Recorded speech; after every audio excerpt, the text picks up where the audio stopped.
tardes, gracias por acompañarnos en Perspectivas. Se nos acaba, últimas horas de este mes de enero. Terminamos el mes de enero con clima muy frío en las calles y para analizar el quinto año de Aristóteles Sandoval al frente del Ejecutivo, su último año completo, porque tendrá que dejar la silla el próximo 5 de diciembre. Edgar, ¿cómo estás? ¿Qué tal, Enrique? Qué gusto saludarte, Enrique Tusein, y a todos ustedes que nos sintonizan a través de Canal 44.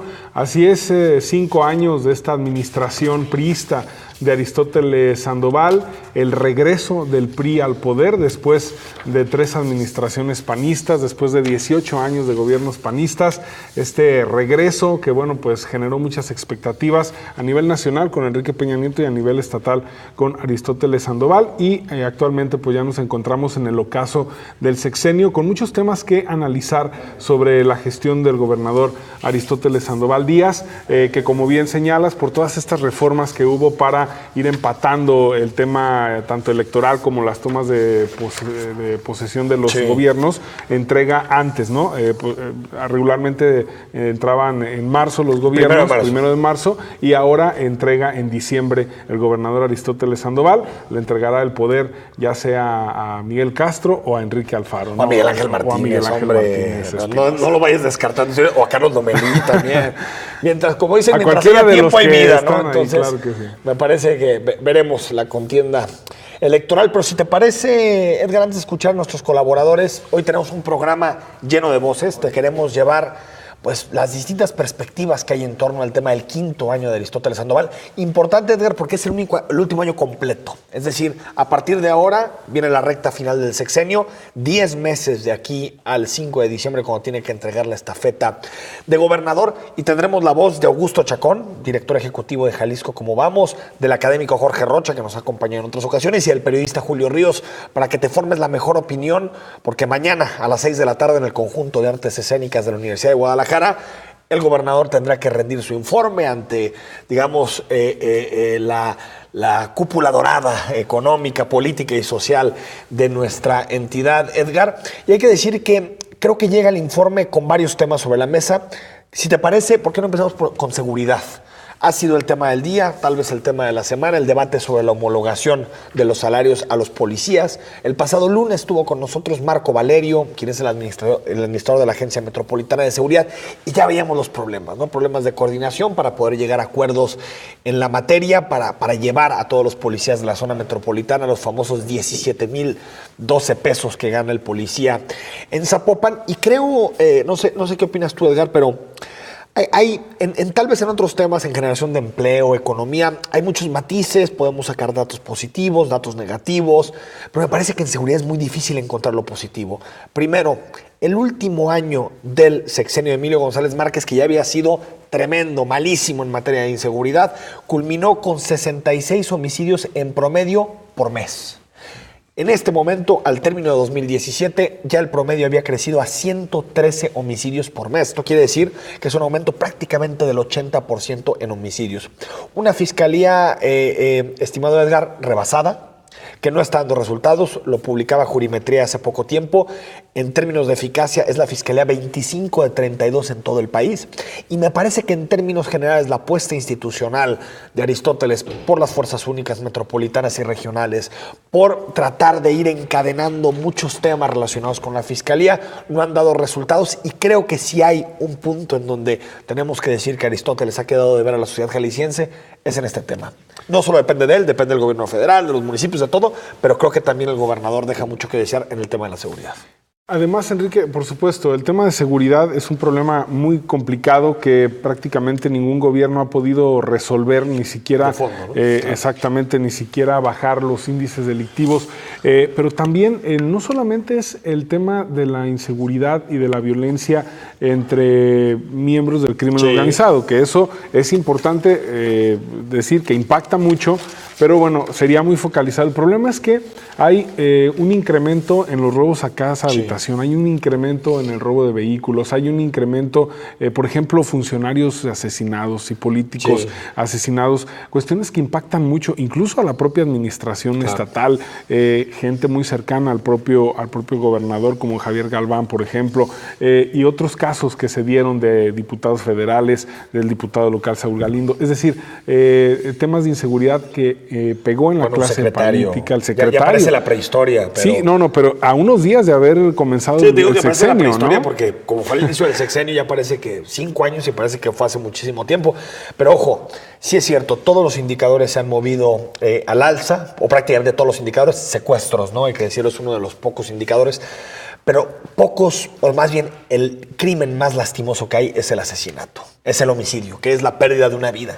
Entonces me parece que desde ese indicador ya vemos que si habíamos tocado techo con Emilio González, que decíamos, es que fue un sexenio muy violento el de Emilio González, las calles paralizadas, amenazas del crimen organizado, instituciones totalmente acorraladas por el crimen, pensamos que era difícil que se superaran esas cifras y sin embargo al término de 2017 las cifras de inseguridad del gobierno de Aristóteles son peores que las de Emilio González. Claro, y ahora, por ejemplo, reconoce incluso la Agencia Metropolitana de Seguridad que ya llegaron a Jalisco 1,000 elementos de la Policía Federal para reforzar justamente la seguridad en la zona metropolitana de Guadalajara. Y ya cuando el gobierno federal interviene, incluso el ejército con esta llamada Operación Jalisco, pues te habla de que las cosas no están bien en materia de seguridad y ahí están los datos. Por supuesto, se reportaron 1,369 homicidios dolosos en 2016. Ojo, 1,369 carpetas de investigación por homicidio doloso.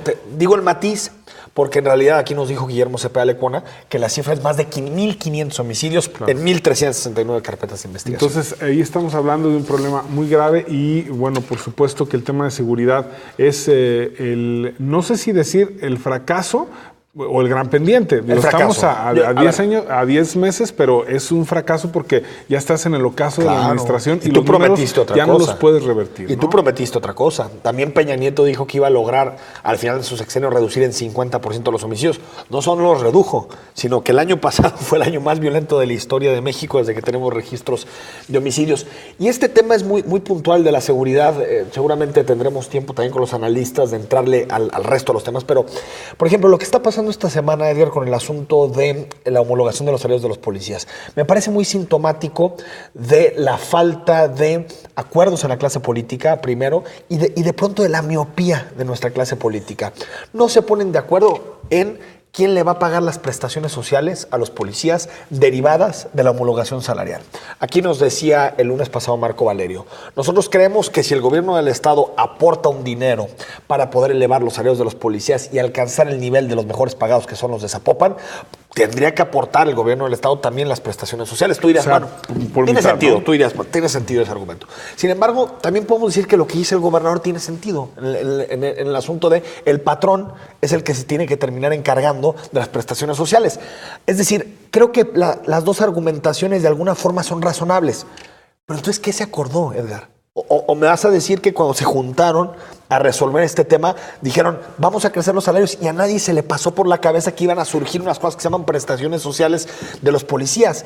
Yo por eso lo que me pregunto, porque tengo entendido que mañana va a haber muchas declaraciones en este tema, tanto del gobierno del Estado como de los presidentes municipales, es ¿cuál fue el acuerdo?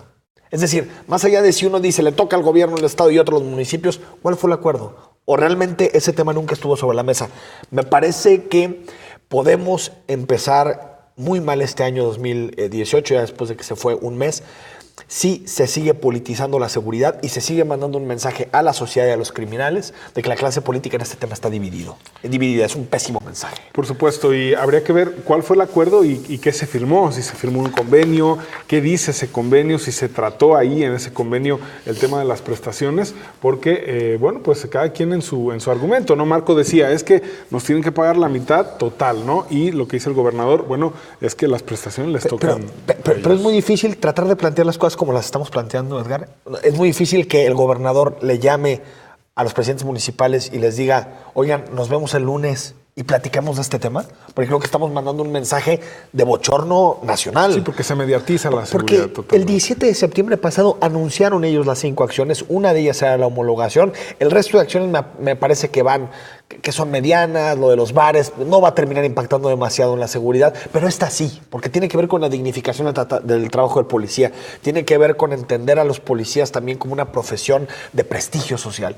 Me parece que ha habido errores fundamentales en este tema, Edgar, pero también me parece increíble que una clase política de la misma edad, que pasa por las mismas generaciones, que pasaron por los mismos amigos, no sea capaz de ponerse al lado del teléfono, hacer una llamada y decir qué día nos vemos para resolver este problema. Y esto nos ha pasado en la agencia, en las fuerzas únicas, en casi todos los temas, hasta en Cañadas de Obregón, con el asunto que platicamos la semana pasada, Edgar, hace 2 semanas, del convoy de Enrique Alfaro. Lo mismo, son problemas que tú te imaginas que se pueden resolver con una llamada telefónica, ¿no? Exactamente, son problemas que se van politizando y que, bueno, pues ahí está la discusión. Bueno, el pleito que tuvieron en todo el tiempo que estuvo el fiscal general de Jalisco, Eduardo Almaguer, con Salvador Caro, ¿no? Que incluso llegaron a chocar sus policías, algo lamentable, por supuesto. Vamos también a platicar, si quieres, lo introducimos para después analizarlo, si te parece, Edgar, con los analistas. Es el tema de la economía y el empleo. El gobernador, sus secretarios han dicho que en Jalisco se ha generado mucho empleo en estos 5 años.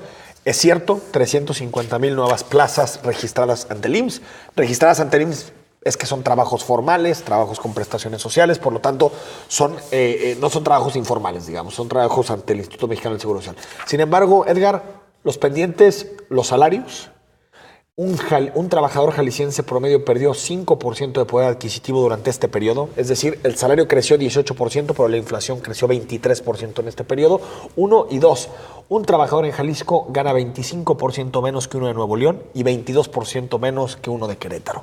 Me parece, Edgar, que está bien, en Jalisco no hay un problema de empleo y qué bueno que no hay un problema de empleo. Sin embargo, sí hay un problema de salarios. Los salarios son indignos. Sí, el debate está justamente en eso, ¿no? Y lo platicábamos hace unos días aquí con Gilberto Ortega. O sea, el reto de un gobierno es el tema de los salarios, en el caso del gobierno de Jalisco, porque también habría que decir, y habría que hacer el comparativo con otras administraciones, sí se rompen récords claro. en cuestión de salario, de empleo, pero no en el tema salarial. Y ahí el debate está en cómo el gobierno puede hacer que los empresarios realmente paguen mejor a sus empleados, cómo lograr o cómo presionarlos para que efectivamente, el gobierno no tiene que generar los empleos, el gobierno facilita para que las empresas inviertan y se generen empleos, pero tiene que haber mecanismos para que se pague mejor a los empleados de Jalisco. Pero fíjate, ahí hay un argumento trampa del gobierno que siempre dice, nosotros no creamos los empleos, pero los presumen.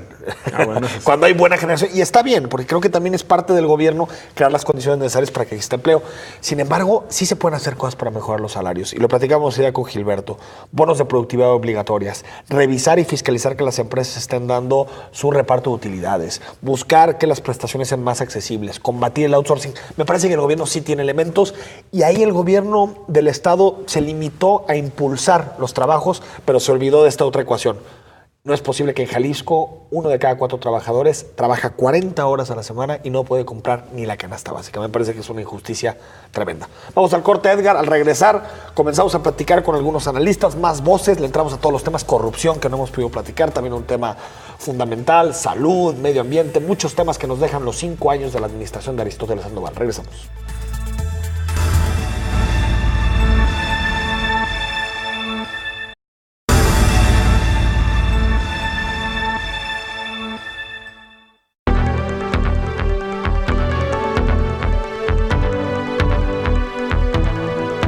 Señal informativa en contexto. Otro de los temas pendientes para el gobierno de Aristóteles Sandoval Díaz es el tema de la movilidad.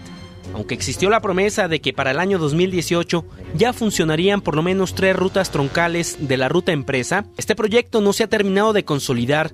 Solo opera la ruta Artesanos y con algunas deficiencias. El reordenamiento de rutas ha sido otra de las promesas incumplidas por el gobierno ejecutivo.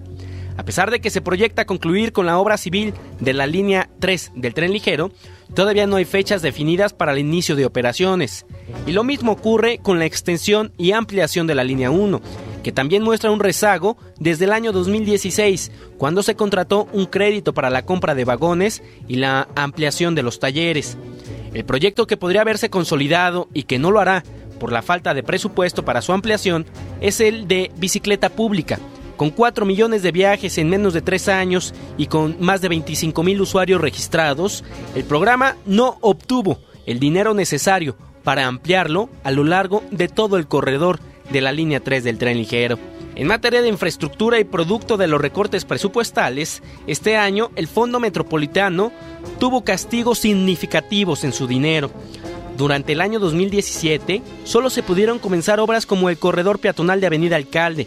Se concluyó la primera etapa del paseo cultural del municipio de Tonalá y siguen pendientes las obras complementarias de la Avenida Laureles y el paso a desnivel de Periférico y Adolf Hort, así como el de Periférico y 5 de Mayo. Para Señal Informativa, Omar García.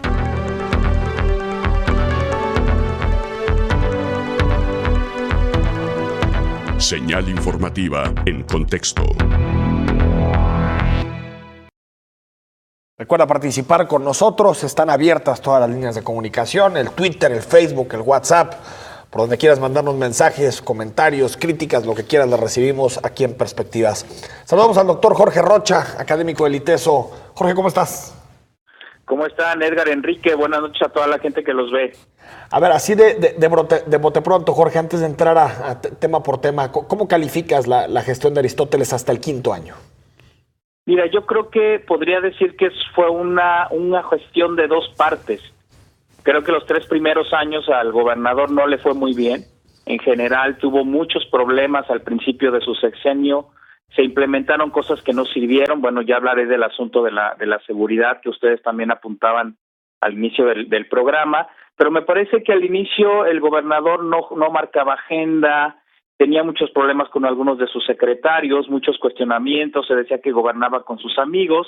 Y me parece que ya la segunda parte de su gobierno se vio, y después, bueno, obviamente después del fracaso electoral que tuvo su partido en las elecciones del año 2015, pues ya el gobernador se le vio, digamos, más relajado, metiéndose a temas, digamos, más progresistas. Se vio un gobernador que empezó a tener algunos resultados, que incluso empezó a hacer ajustes en su gabinete, algunos de ellos positivos. Pongo el caso de Alfonso Petersen en la Secretaría de Salud, por ejemplo. Es decir, para mí es como un sexenio partido en dos claras partes, una que no fue muy buena, la primera, y esta segunda que está cerrando, yo creo que de manera más digna. Por supuesto tiene grandes saldos. Yo creo que el gran tema positivo y por el que yo creo que se va a recordar este sexenio va a ser la línea 1 del tren ligero, porque efectivamente es una obra que sí creo que va a modificar el tema de la movilidad en el área conurbada de Guadalajara. Y me parece que el gran saldo es el tema de inseguridad, donde no solamente están estas cifras disparadas que ustedes ya comentaban hace rato, sino que además hay territorios que están en franco, digamos, desgobierno, ¿no? Estamos hablando de algunas zonas del sur de Jalisco, algunas zonas de la región Valles, ¿no? Y además con el agravante de que sí se hizo una estrategia nueva para combatir la inseguridad.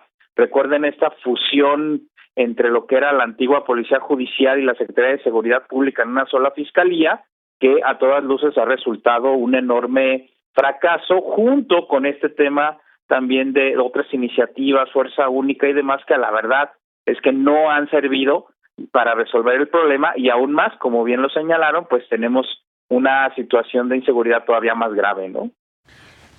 Jorge, ya cuando faltan solamente 10 meses, 11 meses para que concluya la administración de Aristóteles Sandoval, en los temas que deja pendientes o en los temas donde no tiene buenos resultados, ¿se puede hacer algo para enmendar? Es decir, ya en el ocaso de un sexenio, ¿se puede hacer algo para mejorar esos indicadores? Mira, yo creo que francamente no va a poder. Creo que estos 10 meses van a ser 10 meses más de cierre de administración, de dejar las cosas lo mejor posible, de hacer una entrega-recepción, yo creo que más ordenada. Creo que más bien ahorita ya el gobernador está en un proceso de despedida, y hay que decirlo, después del 1 de julio de este año, también el gobernador va a pasar a ser una figura de segundo término, y el que sea elegido el próximo gobernador de Jalisco, pues va a empezar a tomar la batuta real y política del Estado. Obviamente en términos de administración, más bien yo creo que vamos a ver este cierre.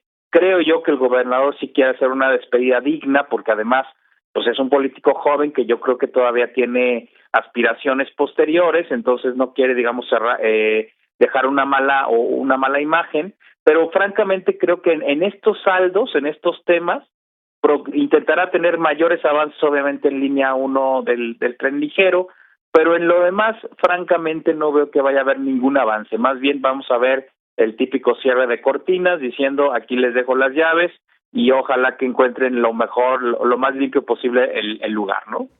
Oye, Jorge, en el tema de corrupción, no sé si estarás de acuerdo conmigo, pero parece que hay como un legado ambivalente. Por un lado, el gobernador creo que se ha puesto del lado de organizaciones de la sociedad civil e incluso del fortalecimiento del sistema estatal anticorrupción, como tú lo decías, con iniciativas progresistas en temas como la fiscalía, la elección del auditor, darle dientes dentro de lo que cabe el sistema estatal anticorrupción.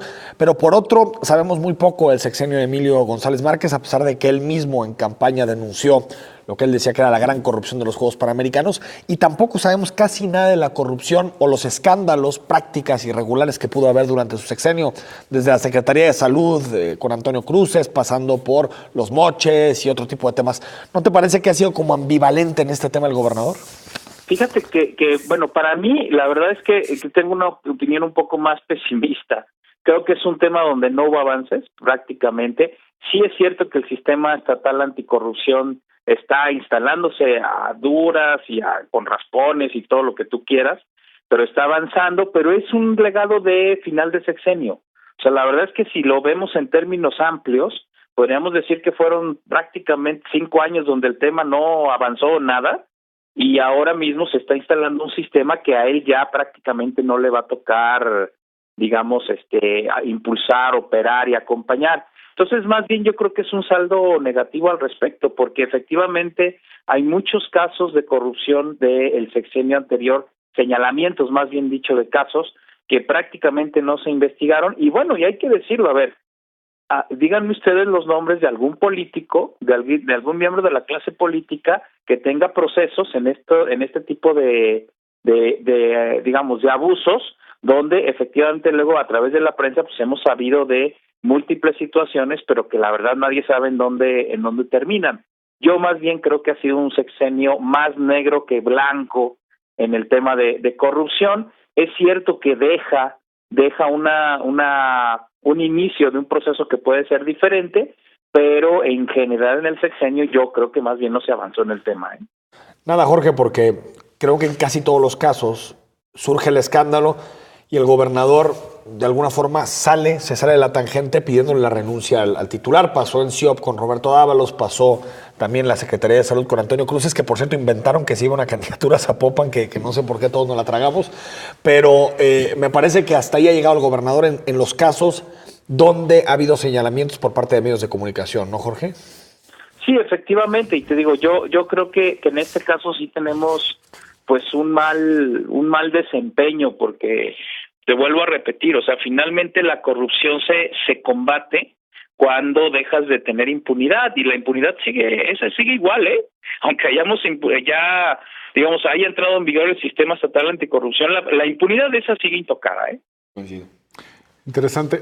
Sin embargo, yo pondría en la mesa también otro tema, Jorge. En varios momentos el gobernador había tomado ciertas decisiones y con la presión social o con la presión mediática cambió de opinión. Es decir, me parece que no es un gobernador autoritario en términos de muchos temas, que parecía que ya había tomado una decisión y de repente pues tenía, no sé si decir, la humildad de escuchar o de cambiar de opinión en caso de la ley de transparencia o en el caso del sistema estatal anticorrupción, del tema del fiscal anticorrupción de la terna. No sé si tú compartes esta visión. Mira, yo veo ese Aristóteles en esta segunda parte que les comentaba. Veo un gobernador como capacidad de escuchar, capacidad de rectificar, capacidad de asumir que hay equivocaciones de él o de los miembros de su gabinete. Sí, yo creo que hay que reconocerlo, que ha sido esta segunda versión del gobernador ha sido una versión mucho más cercana a la sociedad civil, cosa que por supuesto que se le agradece. Además ha sido como sensible digamos, a los planteamientos que se hacen en la opinión pública. Creo que en ese sentido sí es un gobernador mucho más receptivo y que efectivamente, como bien dice, sí ha rectificado y ha echado para atrás decisiones que ha tomado, pero yo veo esta manera de gestionar más en el segundo proceso. Ahora sí creo que efectivamente no es un gobernador autoritario como tal, y en ese sentido sí se sale un poco de digamos, de estas críticas que se han hecho en general al priismo, ¿no? Como un partido donde el autoritarismo parecería que es una de sus características. Yo creo que en este caso particular de Jalisco, Aristóteles sí rompió un poco el molde de los típicos gobernadores priistas, ¿no? Jorge Rocha, nos quedan ya unos segundos para tener que despedirte. Tú eres profesor, eres académico. Del 0 al 10, ¿qué calificación le pondrías a Aristóteles Sandoval hasta el año 5, faltando todavía 10 meses? Hasta el año 5 yo le pondré un 7. ¿Un 7? Sí. Ah, pues no es tan malo, ¿eh? No, o sea, sí pasa, pero hay temas muy importantes. Sí, ¿no? pasa, pero más de panzazo. Así es. Jorge Rocha, como siempre, un abrazo y muchas gracias. No, un gusto saludarlos, que estén muy bien. Gracias. Ahí Jorge. está la opinión de Jorge Rocha, tema corrupción, tema inseguridad que siempre sale y por supuesto la calificación. Tal vez al final, después de todos los que van a opinar esta noche con nosotros, saquemos un promedio, ¿no? Sí, y damos también las nuestras. Buena idea. Vamos al corte. Recuerda, puedes participar con nosotros en Twitter, en Facebook, a través del WhatsApp. Todas las vías están abiertas para que comentes. Al regreso platicamos con el director ejecutivo de Jalisco Cómo Vamos, con Augusto Chacón, para que nos dé su opinión sobre estos 5 años de Aristóteles Sandoval.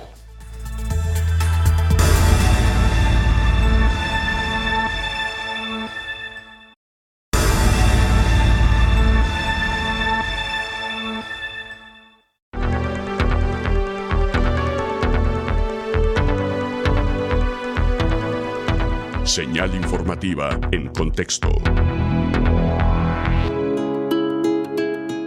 Uno de los principales logros que promociona el gobierno del estado es haber reducido la cantidad de personas que salieron de la pobreza al reducirla en casi 500,000 de personas. De ellas, 150,000 eran personas que no tenían ni siquiera para satisfacer la carencia del alimento. Los datos fueron reportados por el Consejo Nacional de Evaluación de la Política de Desarrollo Social, Coneval, durante el mes de agosto del año 2017, y sus indicadores corresponden a la evaluación del periodo 2014-2016. Sin embargo, el mismo Coneval ha presentado un estudio donde indica que existe una gran cantidad de personas en Jalisco que, aún teniendo empleo, son pobres. Se trata del indicador de población con ingreso laboral inferior al valor de la canasta básica alimentaria. El estudio concluye que 1 de cada 4 personas que tienen empleo en Jalisco no ganan lo suficiente para comprar una canasta básica. Desde hace 10 años, el nivel de ingresos en el estado ha tenido un descenso en su poder adquisitivo. En materia de desarrollo humano, Jalisco todavía conserva una tercera parte de su población con algún grado de pobreza o marginación. Para ello, el gobierno del estado generó 9 programas sociales que se concentraron principalmente en la entrega de bienevales para estudiantes y adultos mayores, concentrando el 60% de los beneficiarios totales. Para Señal Informativa, Omar García.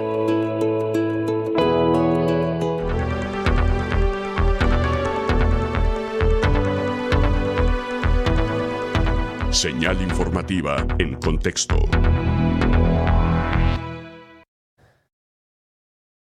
Seguimos incorporando voces para el análisis y saludamos a Augusto Chacón. Él es director ejecutivo de Jalisco. ¿Cómo vamos, Augusto? ¿Cómo estás? ¿Qué tal, Enrique? Buenas noches, encantado de saludarte. Buenas noches, Edgar. Un gusto estar con ustedes. Oye, Augusto, platícanos del tema de combate a la pobreza y desarrollo social. Ha habido muchos festejos en Casa Jalisco, en Palacio de Gobierno, por los resultados de Coneval. ¿Te parece que son resultados para celebrarse? No, me parece que no, que cualquier dato positivo en este sentido no debe hacernos perder de vista la cantidad de gente que todavía se la sigue pasando mal. Y por supuesto que hay que ser cuidadosos porque sí hay avances que pueden imputar a este gobierno, sí se han hecho cosas, pero a final de cuentas tenemos que pensar en el todo, no solo en las particularidades. El estudio de Jalisco, cómo vamos hacia finales de 2016, en el área metropolitana de Guadalajara, nos decía que 3 de cada Bueno, perdimos... en Guadalajara por quedarse sin alimentos. Y entre los estratos socioeconómicos bajos es 1 de cada 2 que se preocupan en algún momento por quedarse sin alimentos. Esto tiene que ver justamente con que el empleo no es suficiente y también lo demuestra nuestro estudio. La gente está satisfecha cuando tiene trabajo, está satisfecha con su trabajo, pero el nivel de satisfacción con el ingreso es mucho menor. Así que bueno, es un bien moral tener empleo, pero necesitamos que ese bien moral se convierta también en un bien objetivo al proveer el salario lo suficiente para al menos tener la subsistencia mínima. Augusto, buenas noches. ¿Qué balance haces en general de los 5 años de Aristóteles Sandoval? Creo que, insisto en este ser cuidadosos, podemos ver buenos avances en materia económica, inclusive en educación hemos tenido avances. Jalisco tomó a su favor la reforma educativa y cosas como la evaluación de profesores, como el tener directivos en escuelas que pasan por concurso de oposición, no ha resultado mal, aunque todavía la calidad no es la que necesitamos en la educación, y la deserción en la secundaria sigue siendo un gran problema, además del pase a la educación media superior. Podemos identificar, ya se dice, algunos logros económicos, algunos logros como por ejemplo el organismo público descentralizado del Bosque de la Primavera, que sin duda ha rendido buenos frutos y es mérito de esta administración, o la creación del Instituto de Información y Estadística, Geografía del Estado, que sin duda está proveyendo de información valiosa como en pocos estados a una escala que el INEGI no nos permitía. Pero al mismo tiempo está el velo gris sobre todo esto, que es la inseguridad, que no solo no la hemos contenido, se ha puesto peor, el desarrollo urbano, la calidad del aire. Tenemos algunas deudas, por ejemplo, con el abasto de agua. Sin embargo, habrá que reconocer, por otro lado, que en este gobierno, particularmente en los últimos 3 años, la interlocución con la sociedad civil, con la academia, con expertos ha sido alta y ha sido provechosa. Jalisco tiene, como pocos estados, un nivel de interlocución importante con el gobierno del estado, también con la legislatura, y eso sin duda ha traído beneficios. Tenemos un sistema anticorrupción creado en buena medida en consenso, no es perfecto, pero sin duda es de avanzada para lo que hay en el resto del país. Así que un balance en el que podamos poner una calificación única es difícil porque, insisto, cuando hablamos de economía no podemos perder de vista quienes todavía se la pasan mal. Cuando hablamos de economía no podemos perder de vista a los indígenas, que siguen siendo los pobres entre los pobres, y más aún las mujeres. Y, por supuesto, todo el tema de la violencia. Entonces, sí hay que reconocer lo que se ha hecho, pero al mismo tiempo darnos cuenta que lo que queda por hacerse es muchísimo. Sin embargo, insisto, el mero hecho de la interlocución con la sociedad civil ya pone bases para que este tránsito hacia lo que estamos esperando sea más sano y más expedito también. Oye, Augusto Chacón, pones el tema que me parece interesante de la relación con la sociedad civil y hacías un corte de tiempo, decías, los últimos 3 años ha habido mejor interlocución con la sociedad civil, ha habido mayor capacidad para incidir, para construir propuestas juntos, el caso de gobierno abierto, donde tú has estado involucrado, incluso la glosa ciudadana, pero ¿cómo hacer para que este tipo de actitudes que pueden ser coyunturales de los gobiernos se vuelvan obligaciones en el día a día? Porque parece que se prenden algunos focos como los que tú decías en materia de participación, pero se apagan otros. Por ejemplo, ya nadie pela el Observatorio Ciudadano del Transporte Público o el del agua. Es decir, ¿cómo lograr que esta relación entre gobiernos y sociedad civil organizada sea un asunto institucionalizado y no necesariamente un tema de coyunturas? Pues lo que necesitamos hacer para lograrlo es que quienes estemos en ese anhelo por construir una gobernanza distinta, no cejemos en el intento y que cuando las cosas no resulten como queremos, lo digamos y sin romper los puentes. Es decir, esta interlocución que se ha establecido, insisto, tanto con el gobierno del Estado como con la 31ª legislatura, va sino a partir de ser condescendientes unas partes con la otra, sino ser críticos ambos todos los actores en eso, y eso hay que mantenerlo porque sí, y dices bien, lo insinúas muy bien, no es una graciosa concesión, es una exigencia. Los problemas graves que tenemos, como el de la inseguridad, solo los vamos a trascender en una unión crítica entre todas las partes. Ya vimos que las autoridades no pueden solas con el paquete. Por supuesto, los ciudadanos no estamos preparados para eso. Sin embargo, el hablar de cifras, el hablar de cosas concretas, el poner los problemas sobre la mesa y plantear soluciones en común es la única salida que tenemos para ese problema y para muchos otros. Y me parece, como decía hace un momento, que es el camino más expedito para aquello que todavía es pendiente. Augusto, una de las cosas que le planteaba hace unos momentos a Jorge, le quedan 10 meses al gobernador Aristóteles Sandoval en su gestión. ¿Qué podemos esperar en esta recta final del sexenio? Bueno, tenemos que esperar que el sistema anticorrupción comience a dar frutos, y no porque persigamos a diestra y siniestra corruptos, sino porque veamos una actitud distinta en la administración pública. Tenemos que esperar el diagnóstico muy puntual y muy preciso de qué nos está pasando en seguridad y por qué no hemos podido. Eso no se ha dicho, ha sido un pasarse el balón del gobierno federal al estatal y del estatal a los municipios, y en sentido contrario.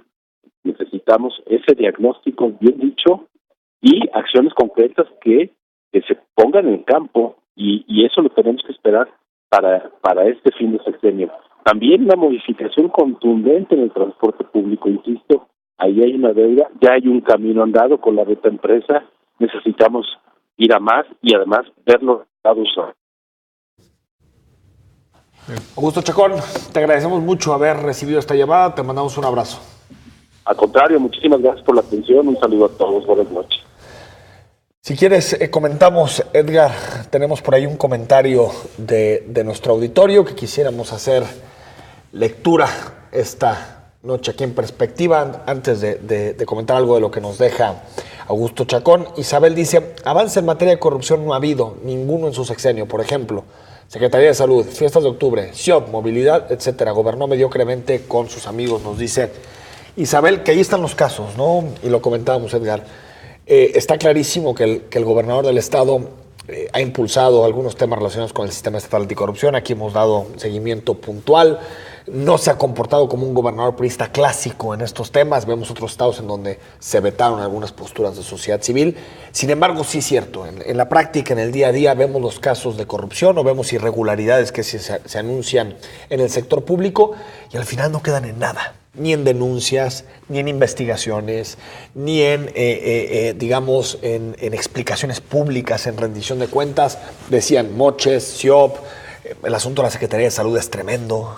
En la mañana me tocó platicar con el gobernador y le preguntaba precisamente sobre el caso de Antonio Cruces y me decía, pues es que Antonio Cruz me defraudó. Es decir, pero eso no tiene que quedar en un asunto personal. Yo creo que el gobernador puede ser su amigo Antonio Cruz, eso no nos importa realmente en términos de información. Lo que nos debe importar es que si algún funcionario de la administración cometió una irregularidad, tiene que enfrentarlo, ¿no? Sí, que luego pareciera que el quitarlos del cargo es un castigo suficiente cuando no lo es. El tema es ir a fondo, investigar y en su caso sancionarlos o incluso encarcelarlos, ¿no? Si un juez lo determina, ¿no? Sí, por supuesto.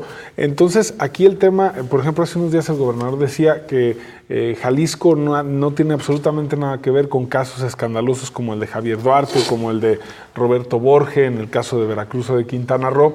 Quizá es verdad, no son casos tan escandalosos. Hasta el momento. Pero en estos casos donde sí hay por lo menos sospechas fundadas de corrupción, hay que llegar al fondo y nos tienen que decir qué es lo que está pasando. Me pareciera que todo cae con la Contralora, pero se van archivando los temas y dicen, estamos investigando, estamos viendo, pero sí es importante que hagan, digamos, un informe hacia los ciudadanos y nos digan qué está pasando, qué es lo que realmente pasó, hasta dónde fueron irregularidades que se pudieron subsanar y hasta dónde sí hay una cuestión de desfalco. Rendición de cuentas, ¿no? Rendición de cuentas. Lamento mucho que del sexenio de Emilio González no vamos a saber nada, porque en realidad ya es casi tierra muerta lo que sucedió en ese sexenio, lo que sucedió en los Panamericanos. Pero el actual sexenio, haces bien la diferenciación, Edgar. Una cosa son las responsabilidades políticas, es decir, el hecho de que un funcionario por estar bajo sospecha deje su cargo es una responsabilidad política que tiene un gobernante, pero otra cosa es la responsabilidad civil o penal, ¿no? O administrativa con relación a estos temas. Y ninguno de estos procesos ha terminado en una investigación seria. Vamos ya al corte, al regreso seguimos analizando, nos quedan algunos minutos con el periodista Julio Ríos y le metemos más al asunto político, ¿no? Es año electoral. Sí, por supuesto. ¿Qué influencia tendrá el gobernador? ¿Su gestión impactará o no en las elecciones? Regresamos.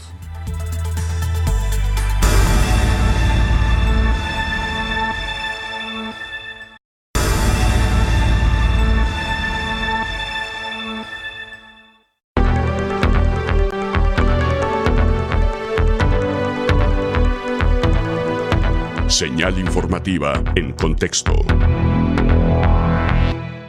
Jalisco es líder en generación de empleos, pero también sus trabajadores son las personas que perciben pocos ingresos.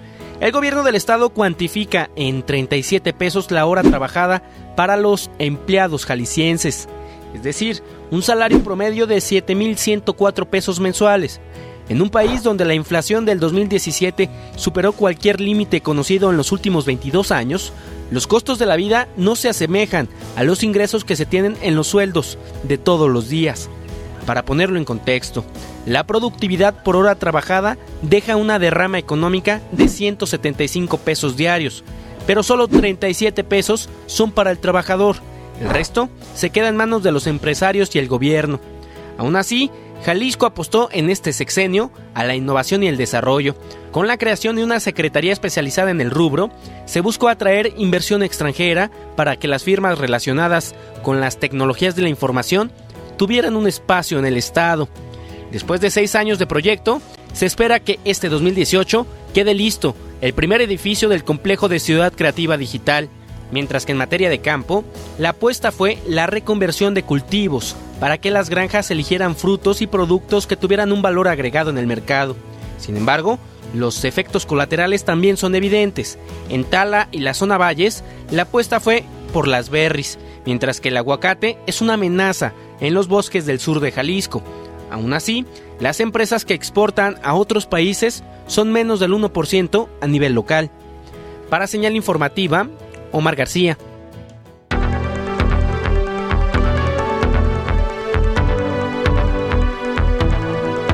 Señal informativa en contexto. Como decíamos, Edgar, año electoral, se pone en juego la gubernatura del estado, la presidencia de la República, prácticamente todos los cargos de representación en nuestra entidad. Y pues, hay que decirlo, Aristóteles es un político profesional, es un animal político y seguramente querrá tener algo que ver con el proceso, ¿no? Sí, por supuesto, a todo gobernador, por supuesto, se le antoja que el siguiente sexenio sea de su propio partido, ¿no? Y más cuando va tu secretario, ¿no? Claro, entregarle a un amigo, a un secretario que estuvo en tu sexenio. Y saludamos justamente a Julio Ríos, periodista, reportero también de aquí de Canal 44, para platicar de temas políticos en contexto con el tema del quinto informe de gobierno de Aristóteles Sandoval. Julio, ¿cómo estás? Buenas noches. Muy buenas noches, saludos, Enrique, Edgar. Bueno, pues, ¿cómo ves este tema? ¿Influye o no influye una administración como la de Aristóteles Sandoval a la hora de votar? ¿Los ciudadanos van a tomar en cuenta la gestión de Aristóteles Sandoval? ¿Va a influir el gobernador actual en el proceso electoral? ¿Cómo lo ves? Por supuesto que influye, debería de influir. Aunque bueno, aquí en este caso de Aristóteles Sandoval y lo que pudiera venir políticamente, digamos que estamos viendo un escenario muy contrastante, porque mientras ya algunos de quienes nos antecedieron hablaron de lo negativo, como la seguridad, la movilidad, la salud, el medio ambiente y el combate a la corrupción, que creo yo que son los 5 grandes pendientes que quedarán en este sexenio, se le agota el tiempo y prácticamente no hubo avances en estos renglones, en el combate a la corrupción, ni contra los presuntos corruptos del anterior sexenio, ni tampoco con los escándalos que ya mencionaban en lo actual, en salud y en otros rubros. Curiosamente, mientras eso pasa, la figura de Aristóteles, es decir, como un producto, en este caso político o electoral, pues no ha sido desgastada prácticamente. Si nosotros recordamos, por ejemplo, el último estudio demoscópico de Mural y de Zona 3 de noviembre, pues se alcanza a percibir que era el 62% de aprobación a la figura de Aristóteles, y es prácticamente nada de desgaste si lo comparamos con el primer ejercicio que se realizó en 2013 en agosto, donde tuvo un 65%. Seguro ahí los priistas lamentan que no pueden postularlo de nuevo para la gubernatura porque de otro modo no tienen otra figura competitiva, y esto se debió pues a un buen manejo que se le dio a su figura. No se le desgastó en anuncios difíciles, esos dejaban a los secretarios, y en este quinto año hay que recordar que fue bueno para Aristóteles en cuanto a algunos golpes mediáticos nacionales. Por ejemplo, fue el primero en anunciar medidas de austeridad contra el gasolinazo. Creo que ninguna se pudo concretar del todo, pero le ganó reflectores. También de Sin Voto No Hay Dinero, pues se colgó algo de la medalla, la presumieron, si bien Kumamoto fue el que ha sido reconocido entre la opinión pública más, también algo de esto pudo salpicarle en lo positivo. También hay que recordar que se le dio mucha difusión cuando cortó el listón en el asunto de la marcha de la diversidad sexual. En el tema de anticorrupción se le resbaló con la primer terna, muy cuestionada, luego recula, pero ahí queda el raspón, y ya en los últimos días se sube ahora el tema de la marihuana, también para reflectores, y pues en una discusión agotada que ya no va a salir este año porque termina el Congreso el Congreso Federal con su periodo. Dado pues de todo esto, contrastando, vemos que ninguno de los integrantes de su gabinete que salieron a competir por un cargo están en ventaja, es decir, están abajo en las encuestas, desde Miguel Castro, que fue la apuesta, como también Eduardo Almaguer, que va por la presidencia de Guadalajara, y no se digan otros que van por las diputaciones. Sin duda, por ejemplo, en el distrito 8, Ayón empieza en clara desventaja, otros también como Tomás Figueroa no son favoritos de las encuestas, y mientras tanto, pues Aristóteles Sandoval es hoy por hoy, digamos, el activo que mejor tiene el PRI a nivel nacional. Aquí no hubo escándalos como los de los Duarte o ese tipo de cosas, y vemos que está bien aprobado. Todo esto debería de sin duda de influir, pero pues también hay que decir que se dice mucho pues que en el entorno del gobernador que no es muy rápido para tomar decisiones, y así se vio, por ejemplo, que en 6 años no fueron capaces de construir ahí en ese grupo compacto del gabinete o del PRI un candidato que pudiera ser competitivo y a quien se le pueda heredar la estafeta del gobierno, que como bien lo decía Edgar, pues es la meta de todo gobernante para cerrar, digamos así, con un broche de oro su gestión, dejar a uno de los suyos para darle continuidad, y no se pudo. A unos meses de los comicios, pues se sacaron ahí algo de la manga, y así es muy difícil ganarle una figura de empaque como Enrique Alfaro, quien tiene la ventaja de 8 años prácticamente en campaña, Edgar, Enrique. Ahora, Julio, en ese mismo sentido, hay que esperar el año electoral, porque hay que recordar que el golpe más fuerte que recibió Aristóteles durante su administración en temas que afectaban a su personaje político fue el de su padre, el de Leonel Sandoval, que precisamente salió en una elección, que fue la de 2015. Entonces creo que puede recibir más de un golpe en esta elección, que es natural cuando empieza el debate. Pero preguntarte por el capital político del gobernador, ¿para qué lo va a usar? ¿Tú lo ves metido en campaña apoyando a Miguel Castro, a sus candidatos? ¿Lo ves al revés, utilizando ese capital para impulsar alguno de los temas que falta, desde el modelo de transporte público hasta las reformas anticorrupción, los salarios? ¿Dónde ves que el gobernador puede utilizar ese capital político? Porque tampoco un capital político es para atesorar y para guardarlo debajo de la almohada. Es para utilizarlo, ¿no? Sí, claro, para utilizarlo. Y más aún cuando él no lo puede utilizar de forma inmediata en una aspiración personal, porque pues no puede postularse como senador, por ejemplo, aparte de que ya hay registrados, no puede postularse como senador en esta circunscripción, ni una diputación federal suena, digamos, a poca cosa, y en el gabinete, pues no, aunque sonó, no se le invitó.